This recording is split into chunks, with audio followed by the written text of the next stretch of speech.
ये जो हमारे युवा हैं देश के, जो इस देश की नींव हैं, उनके साथ बहुत बड़ा धोखा इस सरकार द्वारा चलता आ रहा है पिछले 5-10 सालों से। तो ये एक बड़ा गंभीर मुद्दा है, क्योंकि बच्चे तैयारी करते हैं अपना भविष्य संवारने के लिए, और फिर उन्हें जब इस तरीके से उनके साथ छल कपट होता है तो ये बहुत ही शर्म की बात है हमारे देश के लिए भी और इस सरकार के लिए खास तौर पर। सरकारें कोई भी हो, पार्टी कोई भी हो, लेकिन संविधान सबसे ऊपर है। जी, उत्साहित भी हैं और साथ में थोड़ी नर्वसनेस भी है। हम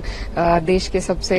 बड़े लोकतंत्र के मंदिर में खड़े हैं और ये सबसे बड़ी पंचायत है हमारे देश की, तो बहुत गर्व भी महसूस हो रहा है और साथ में ये भी हिचकिचाहट है कि अपने लोगों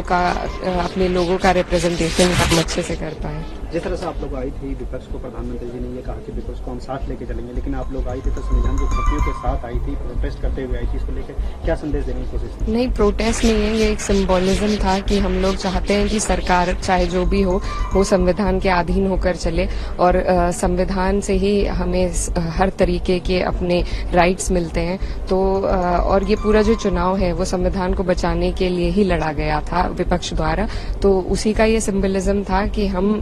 सरकारें कोई भी हो, पार्टी कोई भी हो, लेकिन संविधान सबसे ऊपर है। सबसे बड़ा मुद्दा चल रहा है नीट का, जिस तरह से पेपर लीक के सामने मामले आए हैं उसको लेकर के आप लोग भी उठा रही है, बार-बार सरकार से पूछ भी रही है, लेकिन सरकार बोल नहीं, इसको लेकर क्या कहेंगे? देखिए, लगातार पेपर लीक हो रहे हैं और कुछ एग्जाम्स खारिज हो जाते हैं, तो ये जो हमारे युवा हैं देश के, जो इस देश की नींव हैं, उनके साथ बहुत बड़ा धोखा इस सरकार द्वारा चलता आ रहा है पिछले 5-10 सालों से। तो ये एक बड़ा गंभीर मुद्दा है, क्योंकि बच्चे तैयारी करते हैं अपना भविष्य संवारने के लिए और फिर उन्हें जब इस तरीके से उनके साथ छल कपट होता है तो ये बहुत ही शर्म की बात है हमारे देश के लिए भी और इस सरकार के लिए खास तौर पर। तो उसी के लिए हम लोग सब आवाज उठा रहे हैं और प्रयास यही रहेगा कि इसमें जल्द से जल्द कोई ऐसा कानून बने कि इस तरह की समस्या बार बार ना आए।